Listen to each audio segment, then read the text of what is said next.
This video is about how to start an email without saying, I hope you're doing well.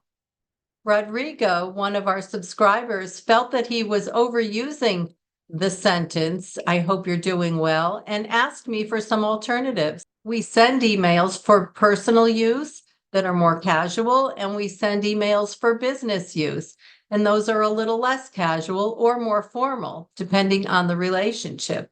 First, ask yourself, who am I sending this email to? Am I sending it to a personal contact, a friend, or am I sending it to someone in business, a business associate or a client?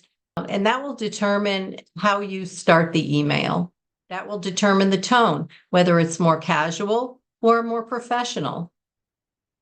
Let's start with some personal email openers.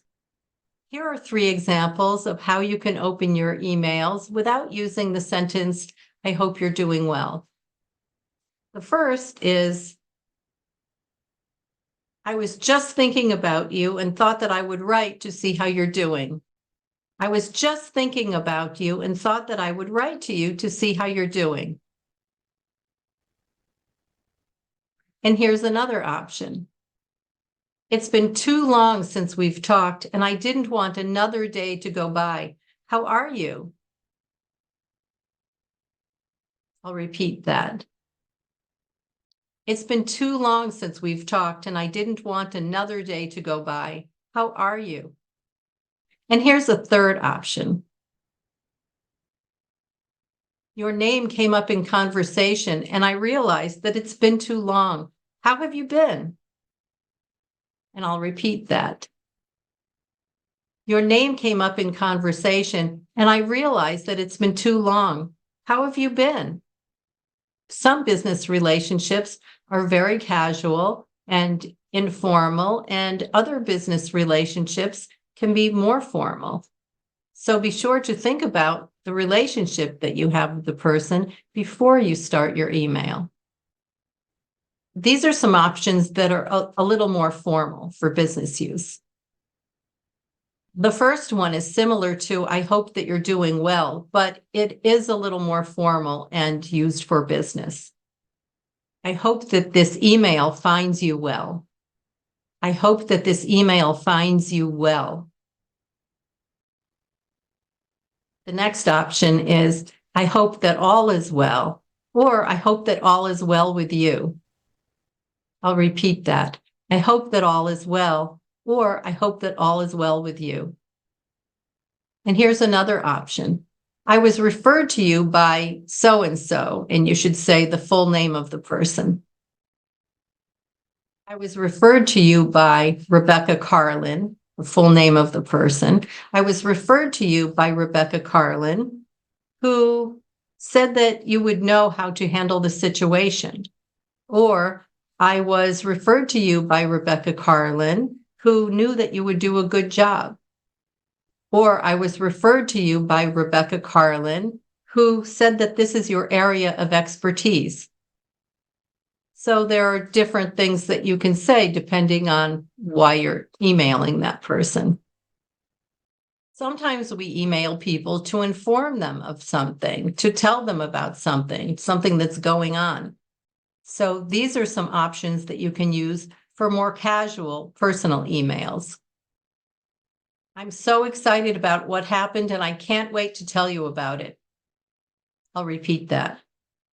I'm so excited about what happened, and I can't wait to tell you about it. And here's another option. You'll never believe what happened. You'll never believe what happened. That gets someone's attention without saying, I hope that you're doing well. And the third option is simply, I can't wait to tell you what happened. I can't wait to tell you what happened. And these are some ways to inform someone of something in business. I'm pleased to inform you that, whatever you want to say, I'm pleased to inform you that you've been chosen to be on our panel of experts. And this is another option. Please consider this email as notification that. I'll say that again. Please accept this email as notification that, and then whatever you want to say. Please accept this email as notification that you've been chosen to be on our panel. And here's a third option. Given your expertise on the subject, I thought that you would appreciate knowing this. I'll say that again and a little differently. Given your expertise on the subject, I thought that you would appreciate this news. And this is how we can start an email when we're asking somebody to do something. And you can use these examples for personal use and for business. I know how busy you are, so I'll be brief.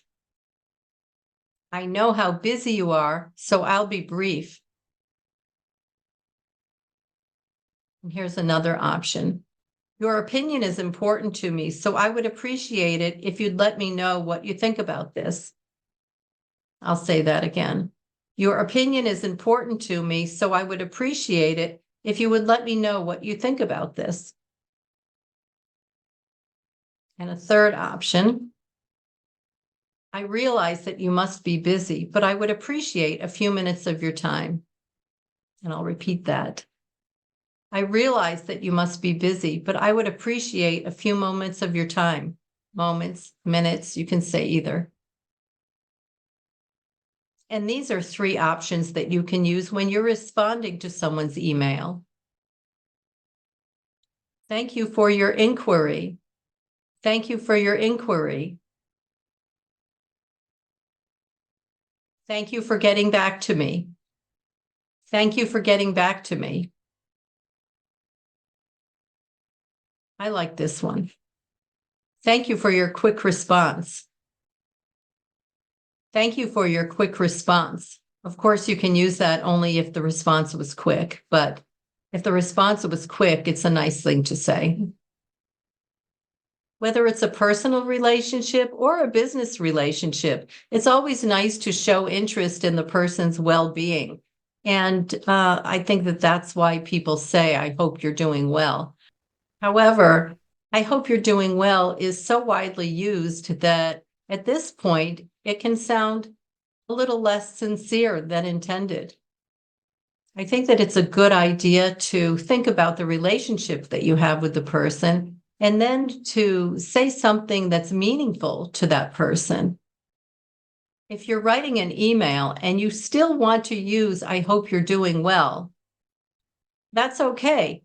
I think that it's better, though, if you say, I hope you're doing well, and then follow it up with a sentence or a phrase that is meaningful to the other person. For example, I hope you're doing well, and I can't wait to hear about how your kids are doing, or I hope you're doing well, and I'm looking forward to hearing about how business is going. Or I hope you're doing well, and I hope that you're feeling better. Or I hope that you're doing well. I've been thinking about what you said when we last spoke. For business use, I like to add the word that after I say hope. I hope that. I hope that you're doing well. I hope that you're feeling better. I hope that we can get together soon.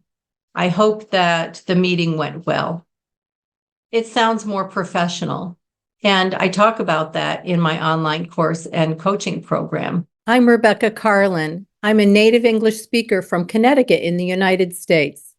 I'm an English coach, and the name of my business is Perfect Business English.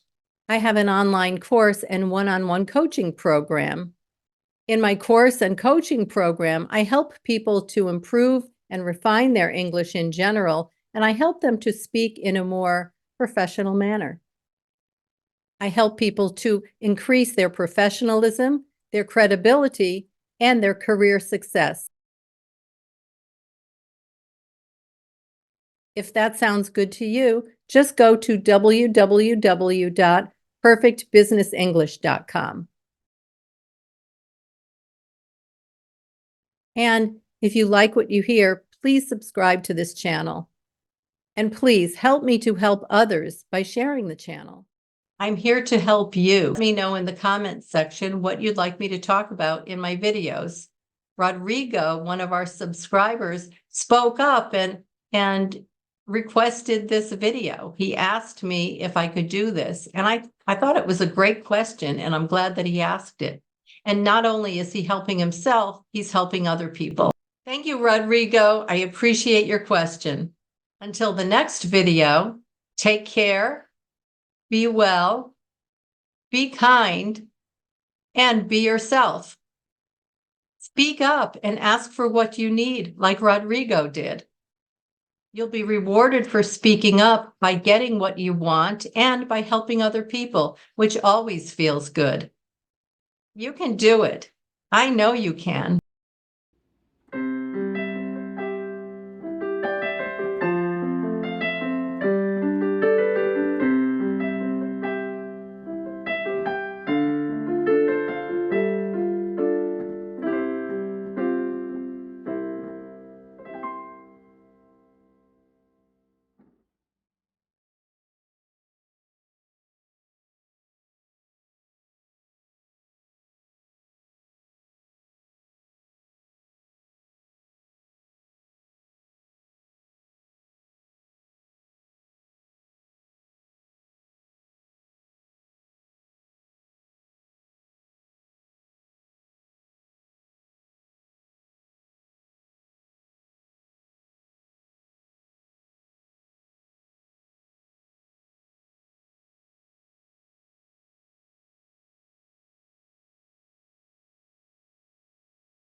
Thank you, Rodrigo. I appreciate your question.